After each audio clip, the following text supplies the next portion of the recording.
Ak chcete prijímať platby QR kódom, vaša banka musí posielať notifikácie do systému finančnej správy, tzv. NOP, čo je skratka pre notifikátor okamžitých platieb. V tomto videu vám ukážem, ako o tieto notifikácie požiadať alebo si ich nastaviť.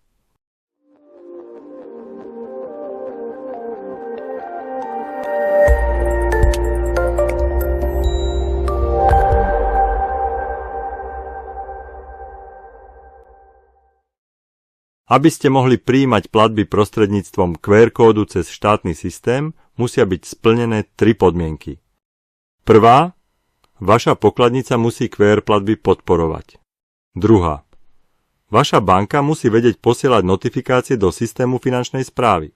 A tretia, musíte si tieto notifikácie nastaviť priamo na svojom účte. Každá banka to rieši inak. Preto si ukážeme postup v bankách, ktoré momentálne dokážu zasielať tieto notifikácie. V Tatra banke máte dve možnosti, ako si notifikácie aktivovať. Prvá možnosť je osobná návšteva pobočky, kde o túto službu požiadate. Následne vám príde žiadosť do aplikácie, ktorú musíte podpísať. Druhá možnosť je online. Na stránke Tatra banky nájdete formulár, kde vyplníte IČO, meno a telefónne číslo. Tatra banka vás potom sama kontaktuje a spoločne notifikácie aktivujete. Odkaz na túto stránku nájdete v popise videa. Ja vám teraz ukážem, ako si notifikácie nastavíte v Slovenskej sporiteľni. Je to možné priamo v aplikácii George bez návštevy pobočky. Otvorte aplikáciu George a kliknite na položku e-banka.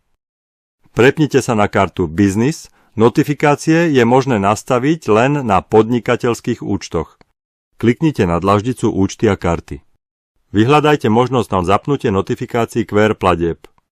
Ak sa vám táto možnosť nezobrazuje, kontaktujte telefonickú podporu Slovenskej sporiteľne a nahláste túto chybu, požiadajte ich, aby vám túto funkcionalitu doplnili. Kliknite na ďalej. Vyberte účet, na ktorom chcete notifikácie nastaviť, zrolujte nadol a opäť kliknite na ďalej. Skontrolujte žiadosť a kliknite na podpísať. Teraz už len potvrďte žiadosť a podpíšte ju svojím pinom. Hotovo? Žiadosť bola podaná. Majte na pamäti, že aktivácia nie je vždy okamžitá. Niekedy je potrebné počkať 1 až 2 pracovné dni. Ak sa vám na tomto mieste namiesto zelenej ikony zobrazí červená s hlásením niečo sa pokazilo, je potrebné kontaktovať podporu Slovenskej sporiteľne. Dôležité je vedieť, že táto chyba sa nedá vyriešiť na pobočke. Žiadosť musí byť spracovaná výlučne elektronicky. Ak máte inú banku, kontaktujte ju so žiadosťou o nastavenie notifikácií pre štátny systém QR platieb. A na záver jedna dôležitá vec. Dajte si pozor, aby ste omylom nepodpísali žiadosť na komerčné QR platby, ktoré ponúkajú niektoré súkromné spoločnosti.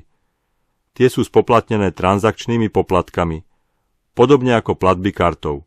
Ak vám toto video pomohlo, viac praktických riešení pre podnikateľov nájdete na stránke www.kml.sk. Odkaz na stránku Tatra banky a ďalšie informácie o tomto systéme nájdete v popise tohto videa.